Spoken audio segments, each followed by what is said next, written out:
Good day everyone, and especially to you Mama Lizan. I am here today for an oral recitation in AG104 Activity 3. Problem 2.1. Identify the functional groups in the following molecules. Acrylic acid is the simplest unsaturated carbolic acid. It has both double bond and a carboxyl group linked to its C3, and these two functional groups enable to polymerization. Letter B. Aspirin is an aromatic compound containing both a carboxylic acid functional group and an ester functional group. Aspirin is a weak acid that is only slightly soluble in water. Aspirin can be prepared by reacting salicylic acid, an acidic anhydride in the presence of an acid catalyst. Letter C. Glucose contains aldehyde, alcohol, and hemiacetal groups. Glucose exists in a straight chain form and in various cyclic forms in the straight chain form. The functional group at C1 is an aldehyde group. The functional groups on C2 to C6 are alcohol groups. In the cyclic forms, the functional groups on C1 is a hemiacetal group. A hemiacetal has an OH and an OR group on the same carbon atom. Next, problem 2.9. Give IUPAC names for the following alkynes. Letter A.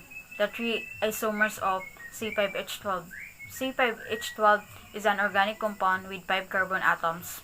C5H12 has 3 structural isomers that are in pentane, 2-methyl-butane, and 2,2-dimethyl-propane. Letter B. First, find the longest continuous carbon chain in the molecules and use the name of that chain as the parent name. So they have 5 carbon chain, named as a pentane. Next, identify and number the substituents. The substituents present in the chain have 1 methyl attached to carbon 3 and 1 ethyl attached to carbon 4 in the pentane parent. The substituents will be 3 methyl and 4 ethyl. The final name will be 4 ethyl and 3 methyl pentane. Letter C. Find the longest continuous carbon chain in the molecules and use the name of the chain as the parent name. So they have 5 carbon chain, named as a pentane.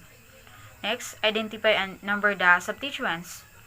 The substituents present in the chain have 2 methyl attached to carbon 2 and 4. The substituents will be 2 and 4 dimethyl. The final name will be 2 and 4 dimethyl pentane.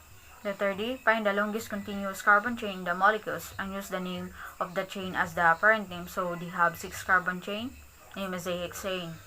Next, identify and number the substituents. The substituents present in the chain have 2 methyl attached to carbon 2 and 2 and 1 ethyl attached to carbon 5 in the hexane parent. The substituents will be 2 and 2 dimethyl and 5 ethyl. The final name will be 5-ethyl 2 and 2 dimethylhexane. Next, problem 2.10.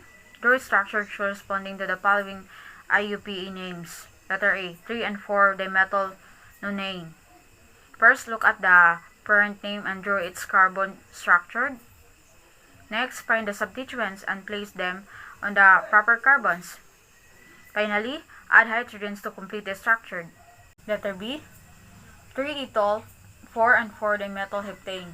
First, look at the parent name and draw its carbon structure.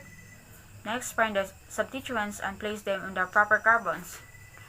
Finally, add hydrogens to complete the structure. Letter C. 2 and 2 dimethyl and 4 propyl-octane. First, look at the parent name and draw its carbon structure. Next, find the substituents and place them on the proper carbons. Finally, add hydrogens to complete the structure. Letter D. 2, 2, and 4 trimethylpentane. First, look at the parent name and draw its carbon structure. Next, find the substituents and place them on the proper carbons. Finally, add hydrogens to complete the structure. That's all. Thank you.